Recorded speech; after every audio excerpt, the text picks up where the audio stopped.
Fitment factor কেনেদৰে বৃদ্ধি হ'ব পাৰে আমি আজিৰ ভিডিঅ'টোৰ জৰিয়তে গোটেইখিনি কথা ইয়াতে আলোচনা কৰিম। ফিটমেণ্ট ফেক্টৰ বৃদ্ধি হ'লে আপোনাৰ দৰমহা বৃদ্ধি হ'ব, কিন্তু কেনেকৈ বৃদ্ধি হ'ব পাৰে সেইটো কথা আমি আলোচনা কৰিবলৈ চেষ্টা কৰিম।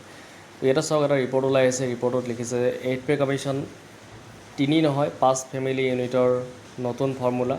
বুজি লওক, সেই মাত্ৰ এটা ফেক্টৰ যিয়ে আপোনাৰ দৰমহালৈ আনিব বৃহৎ পৰিৱৰ্তন। কেন্দ্ৰীয় চৰকাৰৰ কৰ্মচাৰী আৰু পেঞ্চনভোগীসকলৰ দৰমহা আৰু পেঞ্চনত কিমান বৃদ্ধি হ'ব সেয়া এইবাৰ কেৱল মৰগীয়া বানজ বা সাধাৰণ পৰিসংখ্যাৰ ওপৰত নিৰ্ভৰ নকৰে। এইবাৰ আলোচনাৰ কেন্দ্ৰবিন্দুত আছে এক বিশেষ মাষ্টাৰ ফেক্টৰ। যদি এইটো কাৰ্যকৰী হয় তেন্তে ন্যূনতম বেচিক পে 283% পৰ্যন্ত বৃদ্ধি হ'ব পাৰে। এই মাষ্টাৰ ফেক্টৰটো হৈছে ফেমিলি ইউনিটৰ সংখ্যাৰ পৰিৱৰ্তন। সহজ ভাষাত ক'বলৈ গ'লে, এতিয়ালৈকে চৰকাৰে আপোনাৰ পৰিয়ালত মাত্ৰ 3 গৰাকী সদস্য, আপুনি, আপোনাৰ স্বামী, স্ত্ৰী বা সন্তানৰ ব্যয় ধৰি দৰমহা নিৰ্ধাৰণ কৰি আহিছে। কিন্তু অষ্টম দৰমহা আয়োগত দাবী উত্থাপন কৰা হৈছে যে ইয়াত নিৰ্ভৰশীল পিতৃ মাতৃকো অন্তৰ্ভুক্ত কৰি 5টা ফেমিলি ইউনিটৰ ব্যয় ধৰা হওক। আহক সহজ গণিত আৰু উদাহৰণৰ সৈতে বুজি লওঁ, ফেমিলি ইউনিটৰ এই নিয়মে আপোনাৰ ইনহেণ্ড দৰমহা আৰু ফিটমেণ্ট ফেক্টৰত কিমান ডাঙৰ প্ৰভাৱ পেলাব পাৰে। ফেমিলি ইউনিট কি আৰু এতিয়ালৈকে দৰমহা কেনেকৈ নিৰ্ধাৰণ কৰা হৈছিল? দৰমহা আয়োগে কৰ্মচাৰীৰ ন্যূনতম দৰমহা নিৰ্ধাৰণ কৰিবলৈ 1957ৰ 15 সংখ্যক ইণ্ডিয়ান লেবাৰ কনফাৰেন্স ILCৰ মান ব্যৱহাৰ কৰে। সপ্তম দৰমহা আয়োগত 3 ইউনিটৰ নিয়ম আছিল। কৰ্মচাৰী 1 ইউনিট, স্বামী স্ত্ৰী 1 ইউনিট, 2 সন্তান 1 ইউনিট, 0.5কৈ মুঠ 3 ইউনিট।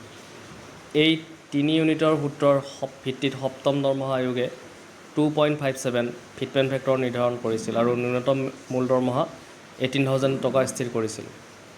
অষ্টম দৰমহা আয়োগত 5 ইউনিটৰ নতুন প্ৰস্তাৱ দিয়া হৈছে। কৰ্মচাৰী 1 ইউনিট, স্বামী স্ত্ৰী 1 ইউনিট, 2 সন্তান 1.6 ইউনিট, 0.8কৈ আৰু নিৰ্ভৰশীল পিতৃ মাতৃ 0.8কৈ 1.6 ইউনিট, মুঠ 5.2 ইউনিট। ৰাউণ্ড অফ কৰি 5 ইউনিট ধৰা হৈছে। 3 বনাম 5 ইউনিটত দৰমহাৰ পাৰ্থক্য কিমান? ধৰি লওক, এজন ব্যক্তিৰ মাহেকীয়া ন্যূনতম জীৱন যাপনৰ ব্যয় যেনে ৰেচন, কাপোৰ, বিদ্যুৎ, ঘৰ ভাড়া, সন্তানৰ শিক্ষা, চিকিৎসা আদি বৰ্তমানৰ দাম বৃদ্ধিৰ হিচাপত 13,800 টকা। পুৰণি সূত্ৰৰ মতে 3 ইউনিট হ'লে 3 × 13,800 41,400 টকা আনুমানিক ন্যূনতম দৰমহা। নতুন প্ৰস্তাৱত 5 ইউনিট হ'লে 5 × 13,800 × 800 কৰিলে আপোনাৰ 69,000 হয় প্ৰস্তাৱিত ন্যূনতম দৰমহা। অৰ্থাৎ কেৱল পিতৃ মাতৃৰ বাবে 2টা ইউনিট যোগ হোৱাৰ ফলতে মূল দৰমহা মাহে 27,600 টকা বৃদ্ধি পাব পাৰে। ফিটমেণ্ট ফেক্টৰত কেনেকৈ বৃদ্ধি হ'ব? ফিটমেণ্ট ফেক্টৰ হৈছে এনে এটা গুণক যাৰ সহায়ত বৰ্তমানৰ মূল দৰমহাক গুণ কৰি নতুন মূল দৰমহা নিৰ্ধাৰণ কৰা হয়। সপ্তম বেতন আয়োগৰ ফিটমেণ্ট ফেক্টৰ 2.57, ন্যূনতম মূল দৰমহা 7,000 টকাৰ পৰা 18,000 টকালৈ বৃদ্ধি হৈছিল। 5 ইউনিট কাৰ্যকৰী হ'লে সম্ভাৱ্য ফিটমেণ্ট ফেক্টৰ 3.83।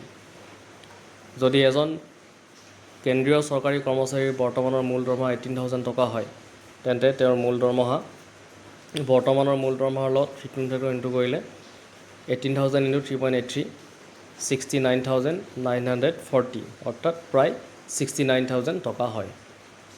অৰ্থাৎ 5 ইউনিটৰ সূত্ৰ অনুমোদন হ'লে মূল দৰমহা 18,000 টকাৰ পৰা প্ৰায় 69,000 টকালৈ বৃদ্ধি পাব পাৰে।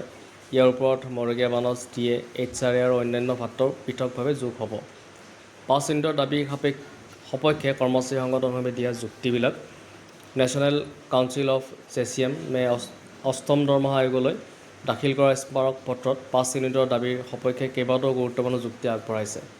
ছিনিয়ৰ চিটিজেন্স এক্ট, পিতৃ মাতৃ আৰু জ্যেষ্ঠ নাগৰিকৰ ভৰণ পোষণ আইন অনুসৰি বৃদ্ধ পিতৃ মাতৃৰ যত্ন লোৱা কৰ্মচাৰীৰ নৈতিক আৰু আইনী দায়িত্ব।